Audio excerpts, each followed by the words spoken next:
السلام علیکم زما یارانو دوستانو او مینوالو احتراماتو مرګرو منګ نن دی چکر ته روان یو او د دې ځای نوم بګړه دی ګوکن بګړې ته روان یو او ډېر ښکلي وریځې بارانونه را روان دي الحمدلله او احساس صاحب دی او زما بوست دی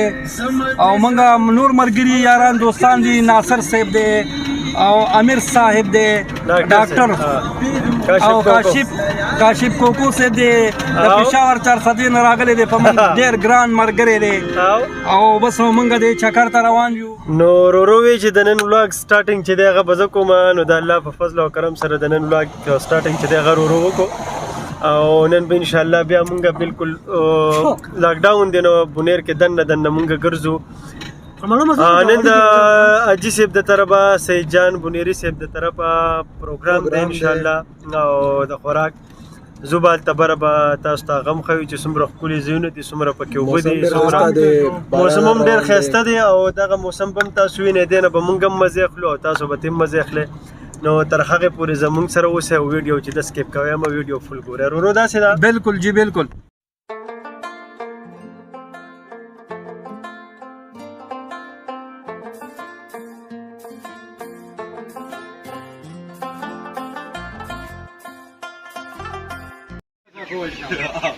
کسان یو ځای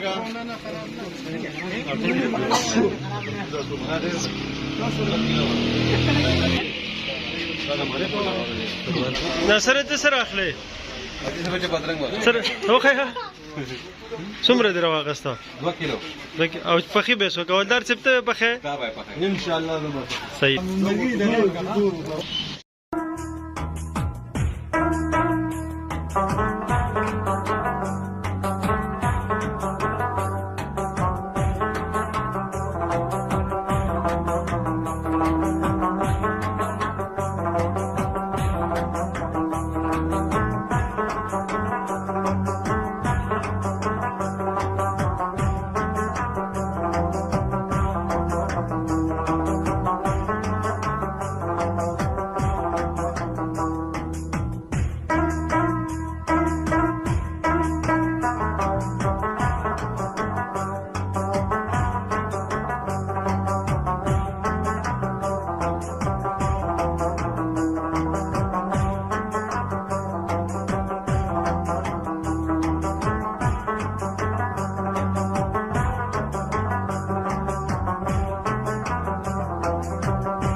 رورو موږ خو بره کلیل ټاپ ته راوختو او جی خو له بده مرغه ډېر زیات باران دی او اسمان هم پړکېږي او د تندر پکې مې بیچ راتاو شوي بالکل جی بالکل خو بدقسمتي دا ده چې موږ ځان سره د خوراک دپاره څه سامان راغوښتي دي چاول چرګان خو د پخلي سیستم خراب دی د هغې غټه وجه دا ده چې بهر باران دی نه پکې لرګي کار کوي او نه ګیس نو اوس په څه کوو مونږ ته خو جی دا پته نه وه او که مونږ ته چېرې پته وه نو مونږ به پوره سیسټم کړی وه او پوره دغه هم کړی وه که د ځان سره به یو خیمه راوچته کړې وه او دا ګیس به هم ډک کړی وو ګیس مونږ وایي چې یاره د دې لرګو را دغه وکړو دا پروګرام پرې وکړو دا به ډېر خوند وکړي که نه د ګیس هغه خو جو بد تا ګیس تا بل کو جو ټول ورته کېناسته هغه مزه نه کوي هغه مزه کوي چې ته پرې پخاړیا علاقو کې وګرځې یو کڼ کې راټول کې او وړی وړی یو دا لوګي خېجي د پتیلې د لاندې د لوګي خېجي او پخېږي بالکل بس دا به د خدای نه مکرمه او دلته باران دی ډېر غټ اوس مونږ سټی کړی دی دلته هوټل دی کچه شان باران دی هغې کې هم بس دی لګران دی ترپالګې لګېدلی دی خو هغې ته هم خلک مخلوق ډېر راغونډ شوی دی دوی سره خبره کوو چې موږ له دا پخي ځکه چې ټایم 3:30 دی تقریبا نو ډاکټر صاحب څه به کوو یار زه خو هم څه به هم نه خورو یاره بس دا انجوی کوو د موسم انجوی کوو موسم که نه ځکه چې موسم ډېر یخ دی او جلاباري زه ګورو یاره چې مخکې څه کېږي او الله دې خیر وکړي ښه فاینلي مونږ بره د کلیل ټاپ ته راورسېدو خو ډېر زیات باران دی تاسو لیدی شئ مونږ دلته سټی کړی دا یو هوټل دی کوشش کوو چې هغوی مونږ ته دا هر څه دي چې دا پاخه کړي خو مونږ غوښتل چې دا څومره باران ورېږي دې ټاپ ته راورسېدې یو ښه شان کلیپ واخلو او تاسو ته بیا وښیو ځکه چې ډېر ښایسته ځای دی د اختر ورځې دي نو ماشاءالله چې ډېر خوند کوي یو ګرین ډیم دلته سیوا ده نو چې څومره زمونږ خواږه مینوال دي کتونکي دي تاسو دا ځای لیدی شئ دلته وزټ وکړئ خو په هغې موسم کې چې په څه ټایم کې موسم صفای لکه چې بر اسمان هم پړکېږي او د تندر پکې هم خطره زمونږ ډېر په هایټ باندې نو بس دغه و چې څه تاسو ته وکړو کوشش به وکړو چې مخې ته هم څومره ښکلې ځایونه دي مونږ څومره نوټ ځایونه وینو هغه هم تاسو ته د کیمرې په سترګه باندې وښیو زموږ سره کیمرامین ته زه خواست کوم چې شاته دا ځای تاسو ته وښیي لږ دا بل سایډ هم تاسو ته کیمره وچلوو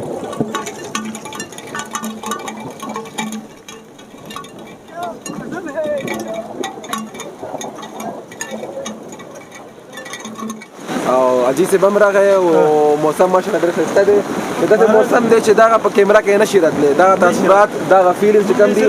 موږ کوشش کوو چې دا څومره په کیمره په سترګو باندې درته ونیسو خو دا ډېر ښایسته موسم دی او دا په کیمره کې نشي راتلی دا جذبات ډېر خوند کوي څه وي یاره څه وایي یاره باران دی ډېر څه به کوو دا خوراک کوو خوراک به دا ملګري راله پوښ کړي تیار به دا تاسو وګورئ دلته ګورئ هوټل هم دی دا باقاعده ماشاءالله ډېر ښه کسان دي یار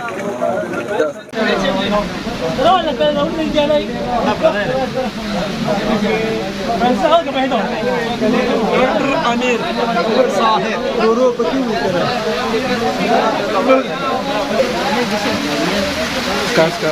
دې باندې اواز صفا کلیل ټاپ ګرمي او په ګرمۍ کې بیا داسې ګرمه ګرمه چې ځکه دلته یخني ډېره زیاته ده معلوم راته ناصر به دې د ایکسپیرینس تاسو ته ووایي چې دا ګرمي خو لږه یخني درله کېږي ځکه ته خو باران ته ونه ګرځېدې او که نه یار دا یخ موسم دا چې دا ایکسپیرینس ځکه چې په ګرمۍ کې خلک کولډ ډرنکس کوي او موږ چیز کوو یخنۍ کې چیز